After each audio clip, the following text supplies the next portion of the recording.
mindset is everything, first of all, because people always ask me, what's the hack? What's the tip? And I always tell them, well, if exercise and diet were the keys to weight loss, then everybody would be doing it and it would be just too simple. You would never need to hire me as a coach because you know the answers. Go do more exercise, right? Work out more, eat less. Everybody knows that. But yet, if that's the case, then why are you not getting results? That's what I want to know.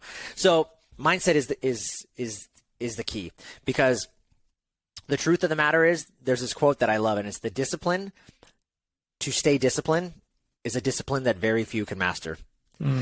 And that's the key. When I get on calls with people, they never tell me when I'm like, hey, listen, what's going on with you in your life? Why are you unable to lose weight? What have you done in the past? What are some things that are getting in your way?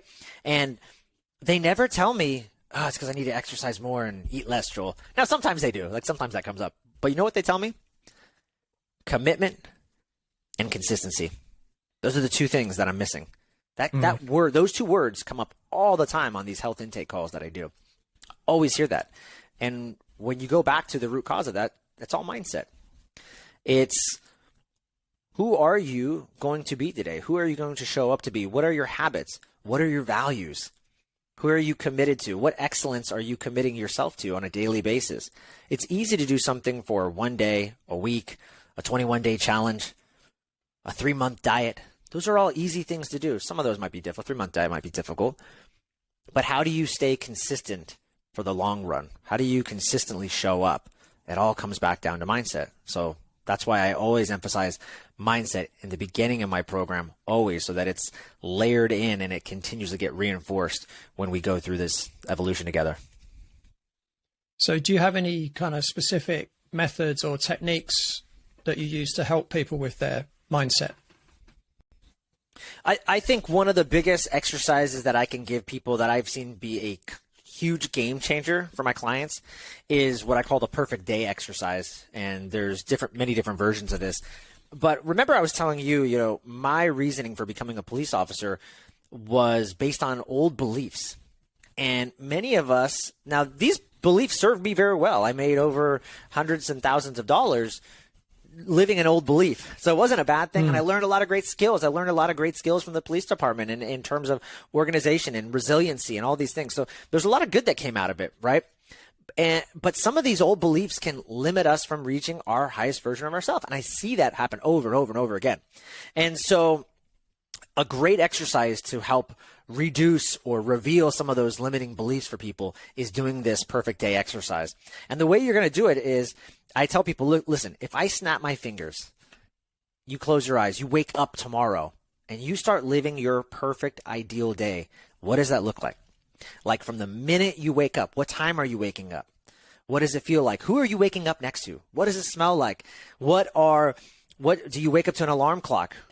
Are you going to the gym first thing in the morning? Are you living your life on your terms? Or right now, most people aren't, right? The alarm clock wakes them up at 5 in the morning. They get up and they're like, oh, I got to go into this job that I hate, or it's just okay. But even if it makes me a lot of money, it's like, I'm just doing it because I have to, because it pays my bills.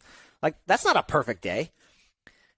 People get excited when they think of this perfect day? They think, oh, yeah, I'm going to be on like this vacation. I'm going to be on a beach in Mexico doing this. And I'm like, why can't that be your everyday life?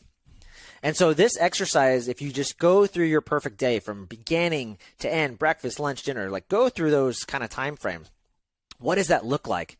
And then at the end of it, ask yourself, if this is your perfect day and this is where you're at right now, how do we close that gap? Why is there such a huge gap? You start to really unpack why you're living this life that you're not really super fulfilled with, but you're just doing because, well, it makes me a lot of money. My mom told me this is a good job because it gets me a lot of pension. I'm supposed to be married and have 2 kids. That's what they say. Who's they? What do you want? What are you committed to doing? The more you can start living closer to that perfect day, the more you're going to be aligned with your truth. And there's nothing faster that vibrates than the truth. Yeah. I like that. So do you get people to go through that on a daily basis? So they're almost visualizing their perfect day on a daily basis. Yeah, that's a great point. I don't recommend, I personally don't say, hey, do this exercise every day. But It's interesting because I'm actually in a coaching program myself, and some of the things that I teach, they're asking me to do, and I'm like, oh, I teach this, but I haven't done it. I haven't done the exercise in a long time, let's say.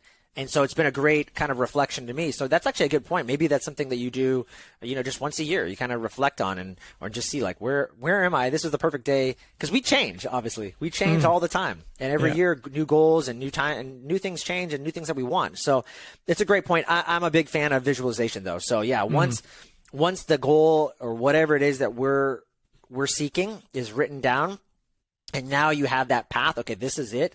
I am a huge believer of looking at it daily, because you start to create that structural tension in the brain. And the brain, and you know this too, is that we start to activate that reticular activating system.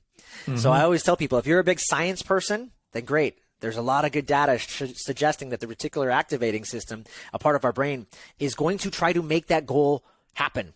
It's going to get working. It's going to start doing things.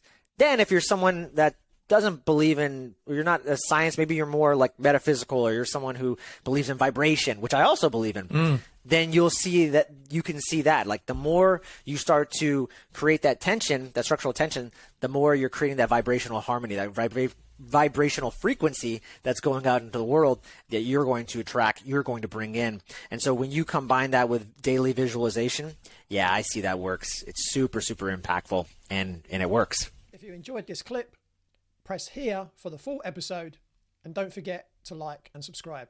Thanks for watching.